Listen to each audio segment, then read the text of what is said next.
কেবলা রহমতুল্লাহ আলাই বাংলাদেশে এসে 1986 সালে গাউসিয়া কমিটি বাংলাদেশ প্রতিষ্ঠা করেন। একটু সুবহানাল্লাহ বলেন।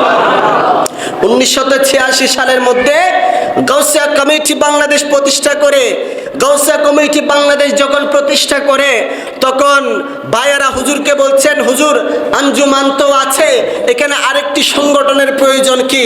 তখন তৈয়ব শাহ রহমতুল্লাহ আলাই বলেন, বাচ্চারা বাবারা, এই গাউসিয়া কমিটির প্রয়োজনটা কি সেটা তোমরা এখন বুঝবা না, যখন সময় হবে তখন তোমরা ঠিকই বুঝতে পারবা।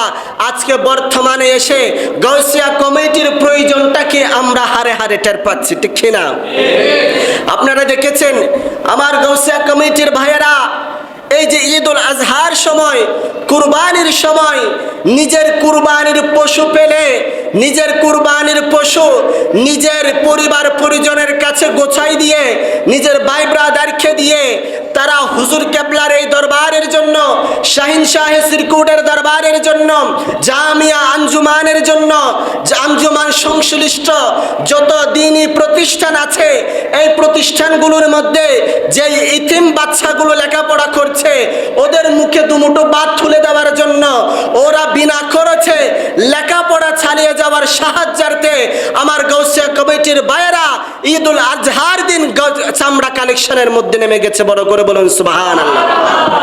আমার গাউসিয়া কমিটির ভাইয়েরা চামড়া কালেকশনের মধ্যে নেমে গেছে। এমন এমন দৃশ্য আছে, ওই দিন গাউসিয়া কমিটির ভাইয়েরা নিজের পশুর গোশত আগে মুখে দিতে পারে নাই, আরেকজনের পশুর গোশত নিজের মুখে দিয়েছে। তারা দরবারের প্রতি এমন তাদের টান ছিল, কারণ হুজুর তো বলেছিল কাম করো, ইসলাম কো বাঁচাও, দিন কো বাঁচাও, সচ্চা আলেম তৈয়ার করো। এই সচ্চা আলেম তৈয়ার করার জন্য তারা আমার ভাইয়েরা চামড়া কালেকশনের কাজে নেমে পড়েছে। কারণ এই চামড়ার টাকা দিয়ে অনেক আঞ্জুমানের অনেক প্রতিষ্ঠানের খরচ চালানো হচ্ছে। বড় করে বলুন সুবহানাল্লাহ। তো আমার ভাইয়েরা সেটা বুঝতে পেরেছেন। তো যারা জামিয়ার খেদমত করছেন মনে করবেন না এটা বৃথা যাচ্ছে, কারণ তৈয়ব শাহ বাবাজি বলেছে আপ জামিয়া কি খেদমত করে, জামিয়া আপকি খেদমত করেগা।